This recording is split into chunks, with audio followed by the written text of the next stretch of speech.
Well, good morning, Bridgeway. It's great to be here with you today. I'm so excited to share this new sermon series on the thrill of hope. I want to welcome you here today. I also want to take a moment and welcome those who are joining us online. This is historic. This is our very first live stream sermon, and I couldn't be more excited, more nervous to join you on the internet as well today. So it's just good to be together. I want to say a couple things because I'm returning. I was gone last weekend, and I want to say just two things before I started the sermon. First off, I wanted to say a huge thank you to Dan Mack, who preached last weekend. Fantastic message. If you can put your hands together. Thank Dan. So good. Great message. If you know anyone who's struggling or trying to work through anxiety, please check out that sermon on our podcast. Second thing I wanted to say is really has to do with what we're doing here, meeting in person. I've gotten some questions, and I've gotten some questions from people outside the church like, hey, why are you still meeting? Like, you're still meeting together. Isn't that not safe? Shouldn't you be, like just going virtual? And I wanted to address that just for a quick second because I've been in communication with almost every area pastor here in our town. And I want to say very clearly that not every congregation is the same. And so I care deeply about my role as your shepherd, caring for the people who are here. And one of the things I've learned, especially over these last several months, and especially with what happened in the spring, is that as a church, we're called to care for not just your spiritual well-being, but your entire person, like holistically, all that you are. And I think one of the lessons I really learned during the beginning of this pandemic when we shut down is people really struggled. They struggled with isolation and loneliness. And so for as long as we're able, I want to make a commitment to keep our in-person gatherings going. Now, that means that you've got options. We want to give you the option. If you feel comfortable joining us here, we'd love to have you. If you're not comfortable, then you are more than welcome to join us online, and we're so grateful that you're tuning in to be part of our live stream. But we want to have that option. We want to give you that choice. We're going to continue to do what I think are really the best practices in talking to other churches. We're cleaning, we're sanitizing between the services. We're asking you to, and you're doing a great job. You're keeping social distancing in mind. You're wearing, everyone's favorite, you're wearing a mask. I know. But thank you for doing that. And again, just want to continue to do what God calls us here in this place. And that really brings us to this topic of Christmas. I've been looking forward to talking about Christmas with you. Let me just ask you, quick show of hands, how many of you are you're just full of the Christmas spirit? Like, you're so excited. I'm seeing hands go up. A few hands go up, right? Yeah, Christmas spirit and Christmas songs and the season of Christmas. I got to tell you, just coming here, being here this morning and seeing all the decorations, I got to tell you, it just gets me in this Christmas spirit. Maybe some of you, your hands didn't go up so quick because you're kind of like maybe how a lot of people are right now. You're feeling a little unsure. Well, what's Christmas going to look like this year? I had someone describe to me, hey, I don't know, Pastor, I'm still kind of dealing with my Thanksgiving hangover. And I asked him, well, what do you mean by that? Well, Thanksgiving wasn't what I thought it was going to be, and didn't get to see family and friends. And I can imagine that some people are coming into Christmas with sort of those same sort of feelings, like what's it going to be like? And you might even be a little bit disappointed before Christmas has even gotten here. You might feel a little disappointed because we're still dealing with a pandemic. And we're still dealing with a negative news cycle. And we're still dealing with the election. Oh, isn't the election over by now? And maybe you're still dealing with really important things, like you've had health concerns this year. And it was hard this year because your favorite thing about the holidays is being together with family. And that was kind of, put on hold for Thanksgiving. And it's sort of up in the air for Christmas. Maybe you're disappointed this morning because the Lions are rebuilding again, right? Like new management, and you're like, it's just so depressing everywhere I turn. Maybe your life is sort of struggling. Maybe this year was a really tough year because you lost a loved one. And you're looking at these holidays thinking, how am I going to face these holidays without that special person? I think as a pastor, someone who cares for souls, I think it's really easy to diagnose that a lot of people today are struggling. And that's what I want to address in this series, A Thrill of Hope. Because a lot of the negative markers are up. I mean, depression is up, loneliness is up. In fact, I was reading this past week that 2020 has been a really good year for distilleries, for breweries, and for winemakers because alcohol consumption is way up. It's up like 55%. And it just shows how people are struggling. In fact, I might find that in the church, it's even maybe a different form of struggle. You might be here this morning, and you might say, honestly, Pastor, I'm frustrated with God. It's been such a tough year, and everywhere I turn, it just seems to get harder. In fact, I'm so frustrated with God. I mean, I can't even really tell people how I feel. And you go through life, and you kind of say the right thing. Someone says, hey, how you doing? And you're like, oh, I'm doing great, right? And it kind of becomes like the Christian water cooler, right? Like, how you doing, really? And you respond, oh, I'm great, and, God is great. And we struggle to be honest with how we're actually doing. I find it interesting how adults struggle to be honest, and yet most kids have no problem being honest and telling you how they really feel. In fact, I was looking at some letters that were written from the perspective of kids writing to God, Dear God letters. I thought some of them were really insightful, so I thought I'd share a few of them with you. The first one was from Nan. She says, Dear God, I bet it is very hard for you to love all of everybody in the whole world. There are only 4 people in our family, and I can never do it, right? Pretty honest kid. Next one is really good too, from Joyce. Dear God, thank you for the baby brother, but what I prayed for was a puppy, right? And then this one from Denise. Dear God, if we come back as something, please don't let me be Jennifer Horton, because I hate her, right? Denise kind of struggling in a few areas, reincarnation and loving the people around her. You might find that you're just frustrated. Now, I think there are so many things that are trying to steal our hope. So many circumstances, so many people even that are trying to steal our hope. And that's why I want to talk about the thrill of hope and the real message of Christmas. Because behind the message of Christmas is this promise of hope, and it's available to every single person. In fact, I want to start this series off by going way back. I want to look at one of the most famous and one of the oldest statements in the Bible that predicted that this Jesus would be born, that we celebrate at Christmas. And I want you to see how unusual this gift is, how hopeful this gift is through the lens of the prophet Isaiah. If you have your Bible this morning, I'd love for you to turn to Isaiah chapter 9. In fact, we're going to read verses this morning that are probably the most famous verses in all of the Bible that point to this moment. And I guarantee you're going to get to the end of these verses today, and you're going to recognize them. These are going to be, oh yeah, I know these verses, Pastor. But I want to do kind of the hard work of teaching through the context of this passage. And I want you to see how hopeless it looked for the people that were following God in that day. A little bit of background. Isaiah is written at a time and a place where he's trying to correct and encourage the people of God. The Israelites have gone through a fracture. Their own nation has been split in two. There's a northern kingdom and there's a southern kingdom. God's people aren't getting along with one another. To make matters worse, the north kingdom is being slowly conquered by an evil empire known as the Assyrians. And they are slowly just taking away everything from the northern kingdom. And Isaiah shows up on the scene with a really tough task. How do I keep these people on course and also encourage them to stay the path of following God? And he's writing to them 700 years before Jesus would be born. He's saying, as dark as your day looks now, you need to remain hopeful. Hope is coming. And he's pointing to this moment, to the Christmas narrative of Jesus being born. Let's read a little bit from Isaiah chapter 9, the first verse. It says, Nevertheless, there will be no more gloom for those who were in distress. In the past, he humbled the land of Zebulun and the land of Naphtali. But in the future, he will honor Galilee of the nations by the way of the sea beyond the Jordan. Now, this is kind of an interesting verse. This is really good news.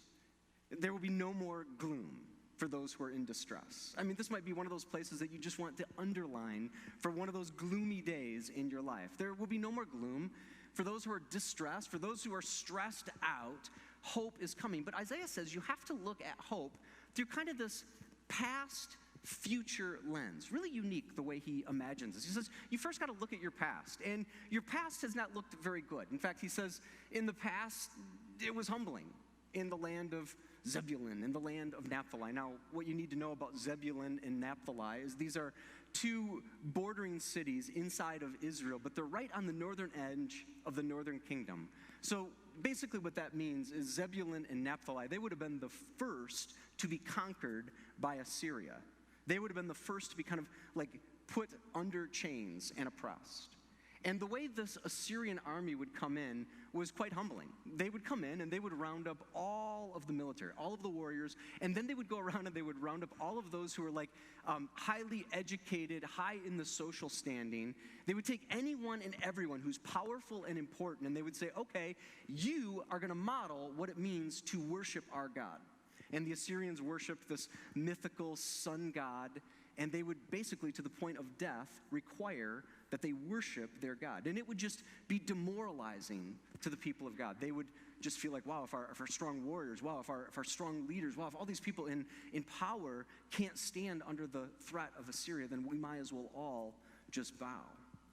And so this is the past. And he says, you have to look at your past, how humbling it's been, but you have to have the courage then to look into your future. And this is where it becomes kind of hard for them to understand, because he says your future looks totally different. He said, in fact, that your future, he, being God, will honor Galilee of all the nations. Now, they would have heard this and they would have been like, Galilee?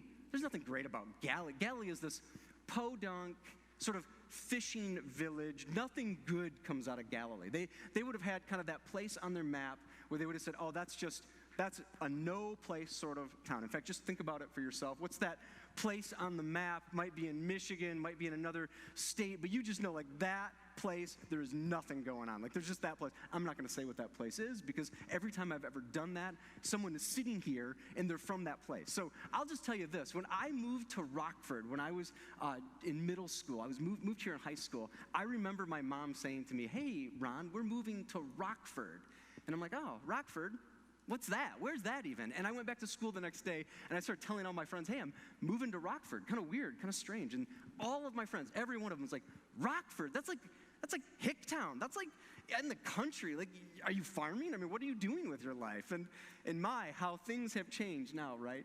Well, that would have been Galilee. Galilee would have been considered just this kind of nowhere in the world. Nothing good could ever come out of Galilee. And Galilee becomes the place where Jesus is raised. And not only is Jesus raised there, but Jesus would begin his ministry in the Galilee region. And what would he do? He would call upon those uneducated fishermen, those societal weak people, and they would become the building block of his ministry. Maybe another way to think about hope is to think about this Jesus being born, and when it comes to hope, it's unexpected.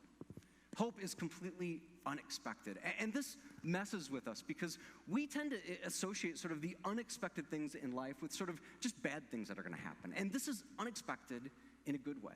But it doesn't look like that. In fact, everything about the birth of Jesus is unexpected. Not only does he come from Galilee, but he's born in a manger. And he's born kind of in this area, in this place in which Herod is ruling on the throne. Herod is in his palace, and yet this King Herod in the palace is looking down, trying to find where is this child that's going to be born king of the Jews. And this King Jesus isn't born in a palace. He's born in a stable, in a manger. In fact, really great writer Eugene Peterson, one of my favorites, he says, never forget that Jesus was born in the spit and slop of life. You think about that. They laid Jesus in a manger where animals ate their food. He wasn't given a royal robe. He wasn't given a royal place of life. It's unexpected. It's unexpected for Mary and Joseph. And Mary and Joseph, I mean, how much more unexpected could it get? A couple teenage kids, engaged. They're not married yet, but all of a sudden, Mary's pregnant, right? Like, that's pretty unexpected. I mean, it's unexpected now for teen pregnancy. And in that day, in that culture, kind of a culture of honor, a culture that really had a high moral standing, this would have been so shameful. And so it's not unexpected that Joseph would say, well, I'm going to divorce her quietly. Until what? Until he's visited unexpectedly in a dream by an angel. Again, just turn after turn. It's this unexpected way. I mean, this poor middle-class manger baby. And oh yeah, Herod isn't content. He goes on kind of this tirade of saying he's going to kill all of the children that are 2 and under. He's so angered by the thought of this hope that would burst onto the scene. Again, we think of hope, and we think that when it comes to unexpected things, that they're always bad things. And Isaiah is saying there's this unexpected hope that is going to far surpass your wildest dreams. Unexpected. I was reading this story about how this man, real true story, in Utah was hunting, and something unexpected happened. He was hunting with his very loyal dog, and he was in his boat, but he had to get out of his boat to retrieve his decoys, so he set his gun on the bow of the boat. And his dog, which normally just sits in the boat, did something unexpected. When he got into the water, the dog decided it wanted to get in the water too. So it jumped up on the bow of the boat, and it triggered the gun, shot the guy right in the behind. 27 pellets, bird shot. He got shot in the butt by his dog. I don't know, that could be like a metaphor for 2020, right? Like he was not expecting it. And I think that's how we view life. We think that it's just always going to be bad. Oh, if something unexpected is going to happen, it's probably something bad that I don't want to happen. And this is where Isaiah is saying, no. When it comes to this gift of hope, it is so exciting. And it's going to come to you in ways that you've never imagined. In fact, he picks up on this in the next verse, verse 2. He says, the people walking in darkness have seen a great light. On those living in the land of deep darkness, a light has dawned. You have enlarged the nation and increased their joy. They rejoice before you as people rejoice at the harvest, as a warrior rejoice when dividing the plunder. He gives this idea of kind of something is changing, and it's going to look completely different. This light that has dawned on the land of deep darkness. Actually, that word deep darkness, that phrase in the Hebrew is really a much darker reality. It's actually kind of this idea that the English language struggles with. It's actually trying to say that the people living in the land were, in the script it would say, they were in a death shadow. Like they weren't just in deep darkness, like they were 1 foot in the grave. They were looking like the living dead, like just barely alive. They looked like shadows of themselves. And this hope breaks in, and it's a light that has dawned. And think about this. This is sort of a play on words that the prophet is singing this song over the people. And he's using these words, and it's kind of a play on words because I mentioned the Assyrians worshipped the sun. And Isaiah is saying here that there's a different sun that's coming. This sun is going to be a light that breaks in and takes you from death to life. Now, we need the sun. We need the physical sun. In fact, especially on days like today where it doesn't look like the sun's coming out. You have days like yesterday where it's like, the sun comes out. And even if it's for like 7 minutes, you're like, I want to see the sun. I mean, especially in Michigan, right? I mean, seasonal affective disorder. It's a real thing. I was reading this week, kind of nerding out on Popular Mechanic, and I was looking at an article that talked about kind of this doomsday view of what would happen if our sun went out. You know what would happen if our sun went out? First, it would get very cold. In fact, at the end of the first day, we'd be dealing with temperatures just in one 24-hour period of 100 degrees below. Now, you can actually survive in the right environment at that temperature. But by the end of the first year, it would sink to 400 degrees below zero. Not only that, all photosynthesis would stop. There'd be no oxygen. You would suffocate. And then third, and finally, is there'd be no vitamin D. And so not only would you lose your beautiful tan, but your bones would become brittle and crumble. From dust you came, to dust you will return. Merry Christmas. Thanks for being here today, friends. So good to share the hope of Christmas with you, right? And that's what he's saying here, is it's not just a metaphorical, not just a physical light, but there's a symbol of light that is going to come into your spiritual lives. In the New Testament, the writers in the New Testament would say that's the miracle of Christ in us. That's Christ that comes available to us, and it changes everything. See, I think a lot of times, and I'd even say as a pastor, especially around Christmas, people will come to church, and they'll even come to like these conversations about God and spiritual things, and they'll say that they need Jesus in their life.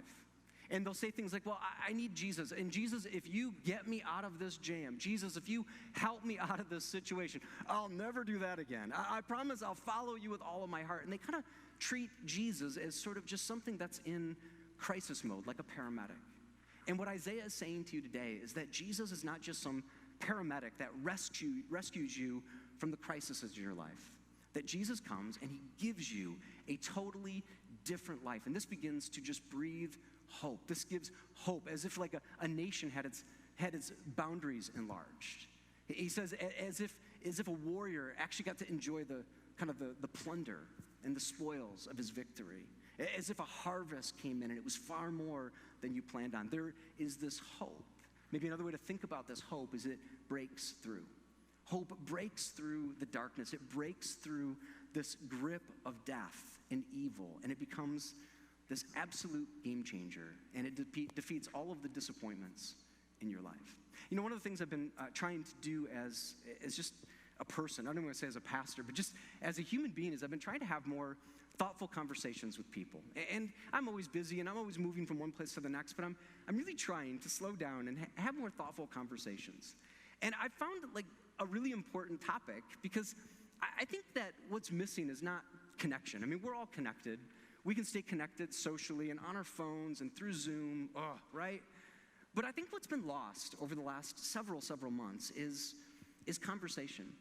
And you may want to try this. I've been kind of just asking people, and it's really gotten a lot of conversation going, is just tell me, like, what's maybe been the most disappointing thing you've gone through in 2020? And I tell you, it just kind of opens up just this floodgate for people of things that they're going through. And I've heard it all, in fact, and just asking, what's been the toughest part of 2020 for you? And you know, people, they want to share. They want to grow through these situations. And so, you know, someone maybe has said to me that, you know, well, it's been my job, my career, or what was my career, and now I don't even have a career, and now my career seems to be like virtual learning for my kids at home, and I'm not trained to do that, and I don't even want to do that, you know. It's like there's all these new realities.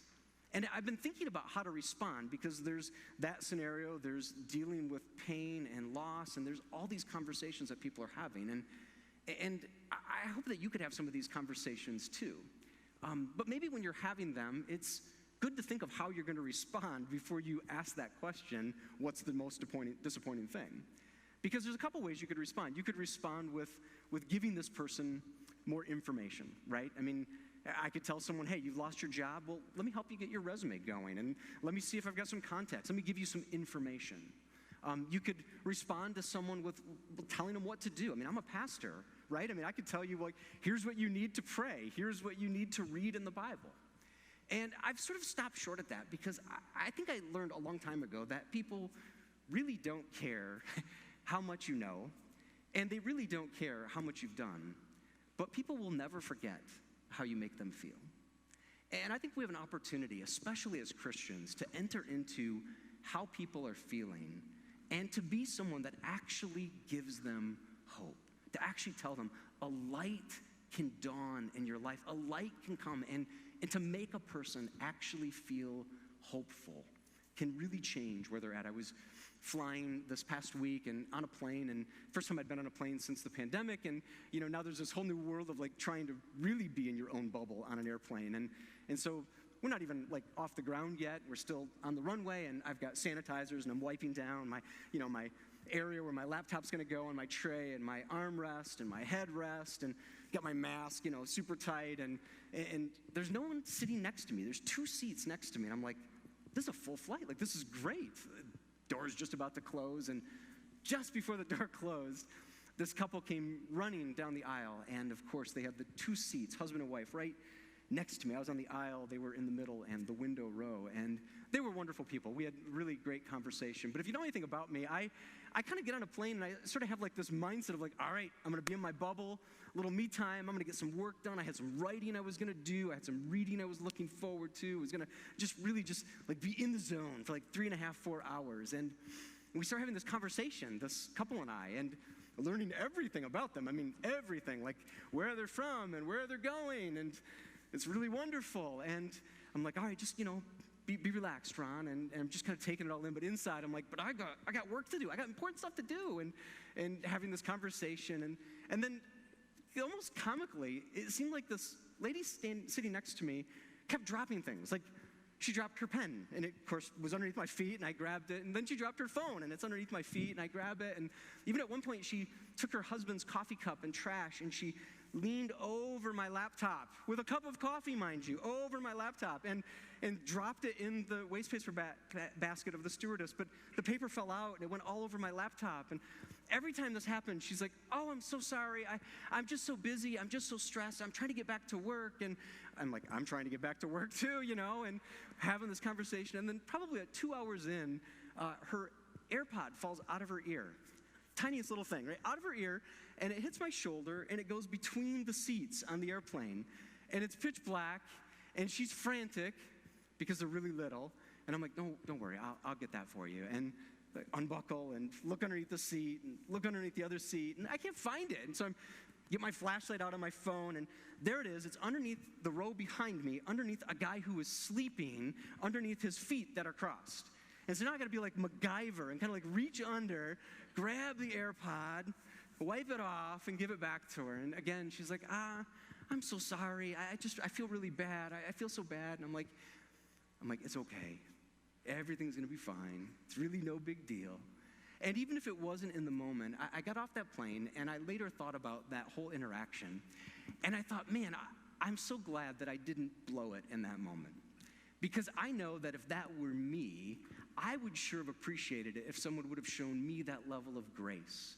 If someone would have showed me that level of patience. If someone would have showed my wife or my kids. See, this is what's different about being a follower of Jesus, is we can live with this hope, and we can extend this hope even to people who are feeling so frantic and so frustrated around us. This is our opportunity. Isaiah kind of wraps up his message sort of with this. He says this in verse 4. He says, "For in the day of Midian's defeat, you have shattered the yoke that burdens them, the bar across their shoulders, the rod of their oppressors. Every warrior's boot used in battle and every garment rolled in blood will be destined for burning, will be fuel for the fire." And then here's the part you probably know. "For to us a child is born, and to us a son is given, and the government will be on his shoulders, and he will be called Wonderful Counselor, Mighty God, Everlasting Father, Prince of Peace. Of the greatness of his government and peace there will be no end." See, Isaiah gives this imagery of battle. Like Midian's going to get defeated, and all of your blood-stained warrior garments, you're not going to need them anymore. You could just throw them in the fire, because there's a day is coming when this child will be born, and he will be so amazing. That's why he gives him these incredible names of Wonderful Counselor and Mighty God and Everlasting Father and Prince of Peace. There will be someone coming who's come to give you a whole different way of life. The thing I love about Christmas is not only is it true, but it's an opportunity to step into this reality, this gift that has been given. But this gift doesn't mean anything if you don't receive it. And so the last thought on hope is it's a gift to receive. "For to us this child is born, to us a son is given." You think about gifts and giving gifts, and this is the one time when it really is better to receive a gift than even to give a gift. And some gifts, I'll be honest, they're hard to receive, right? Like, have you received the nose hair trimmers yet? Or, just gifts that aren't really that fun to receive. Maybe someone gives you a gift and you open it up and it's a book, and it's a diet book. And you're like, gee, thanks for the dieting tips, right? And then you open the next gift and it's another book, How to Win Friends and Influence People. And you look at your two books, you're like, great, I need to lose a few pounds and I have no friends. Thank you very much. I appreciate the gifts, right? You need to know the gift of Christmas, this child that has been born, doesn't come with any subliminal message. There's no mixed motive. It's simply a gift to receive this gift of Jesus that comes to give us life and life to the full, and to reveal our need without him. I want to invite the worship team to come up. And as Justin said, we're going to celebrate communion this morning. And so as the team is joining us on stage, I just want to give a simple reminder. Hopefully you grabbed your communion elements on the way in. I'm going to pray, and the team is going to lead you here in some opportunities to reflect. And as you do that, you're welcome to take the elements, the bread, which represents the body of Jesus, and the juice, which represents his blood, which has been poured out in the forgiveness of all of your sins. And you can take that as we're singing whenever you're ready. And then we would just ask that you join us in singing along with us. Let's celebrate this gift of Jesus. So I want to just ask you to simply take a moment to bow your head and to close your eyes, and I want to pray with you. And as you close your eyes this morning, I want to ask you to do something a little different. I want you just to simply take a really deep breath, to just breathe in and allow this gift of life to really, really settle into you. Father God, as we pray in this moment, we simply acknowledge that you are this wonderful counselor, that you are a mighty God, that you are an everlasting Father, and you are the Prince of all peace. And God, I pray that this morning those would be more than just words or titles, but that would become a reality for us as we leave here today. That we would cling to the hope that only you provide. Jesus, what you provide on the cross as a substitution for our sin is complete forgiveness. And what you offer is exclusive. We get it nowhere else. And it requires that we give you all of ourselves, that we give you all of our life in response. And that really is this moment of communion. We take in what you've offered in the life and death and resurrection of your son, Jesus. I just want to pray in this moment for anyone here, for this moment. I believe that there are some of you here now that need to make a decision with your life to cross the line of faith and to walk in intimacy with God. And you can begin to do that today, and you can celebrate this communion meal with us by simply accepting Jesus. Make this your prayer this morning. Just simply say, Jesus, I give you my life. Make that your prayer. Just whisper that to him this morning. Jesus, I give you my life. In exchange, you give me life here and forever into my future. That's the gift of Jesus and the gift of Christmas. God, we take these elements with grateful hearts and we sing to you out of all that you've done. It's in your name we pray.